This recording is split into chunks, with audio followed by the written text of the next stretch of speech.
So here's a little update on the IRC VE33S Dakota.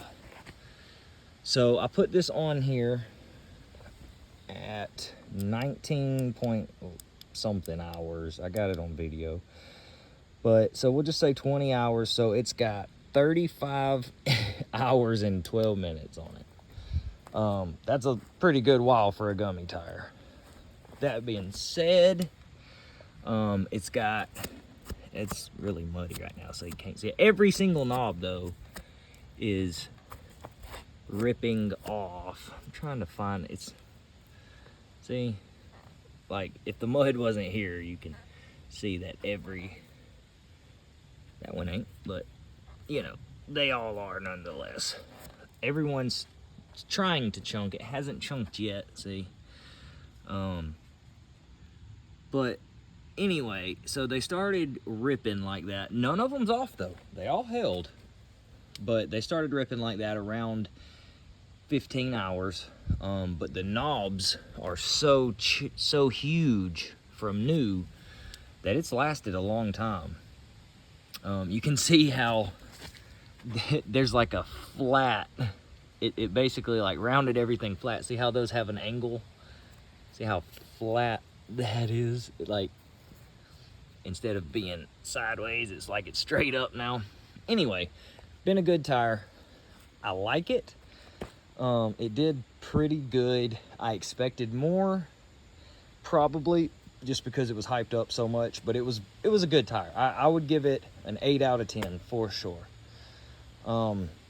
So far, I've tried AT81s, not the EX, but the regular ones that come with them.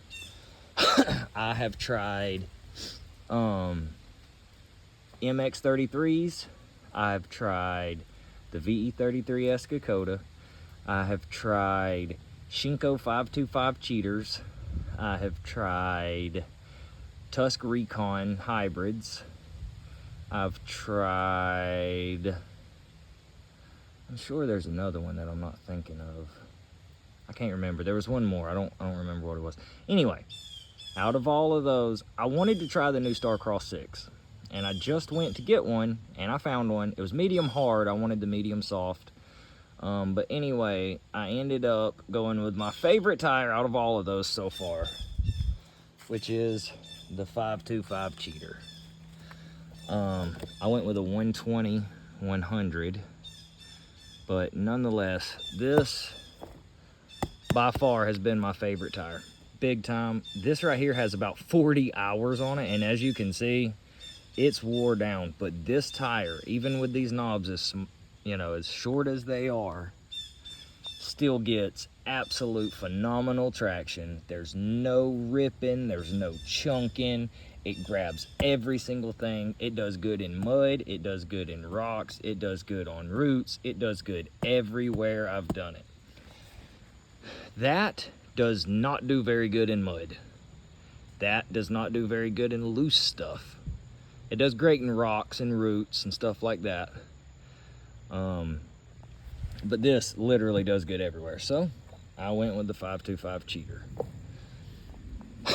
This is my third tire on the gas back tire. This will be my third one. As you can see, the front is starting to round pretty good. It still has a decent amount of tread on it. I am going to replace this in a few days also. I just had to separate it out because of money. But that being said, this is the AT81 that came on it. Front tires, I've tried the AT81. I've tried the Shinko 216 Fatty. I've tried MX33. I've tried Starcross 5 Medium.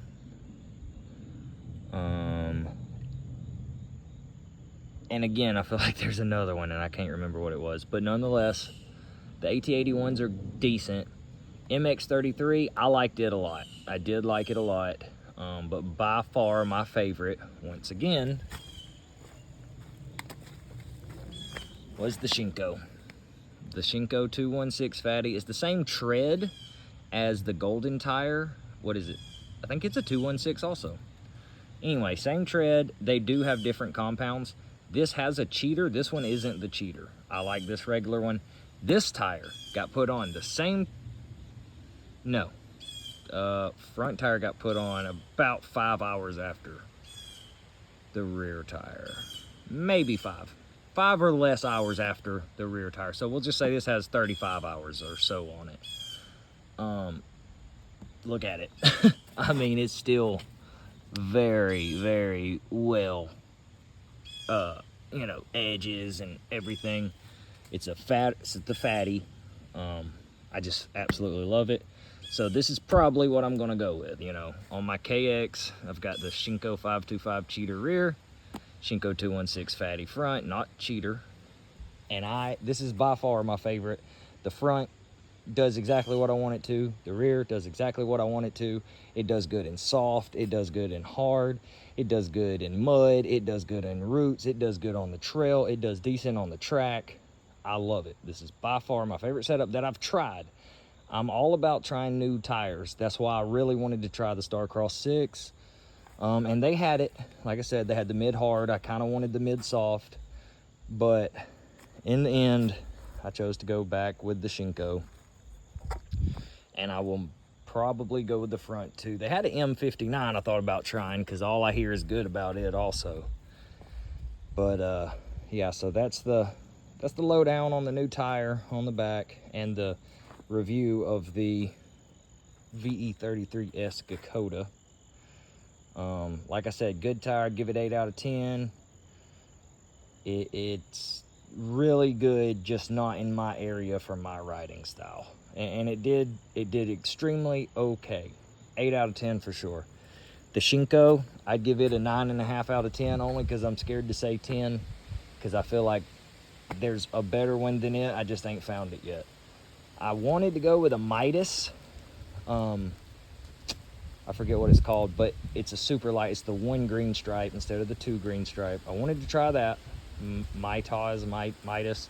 Anyway, I wanted to try that, but everywhere that I found that has them, they're either ridiculously expensive, which, you know, whatever. If it's an expensive tire, it's an expensive tire. But I found a lot of places that have them at decent prices, but they're out of stock.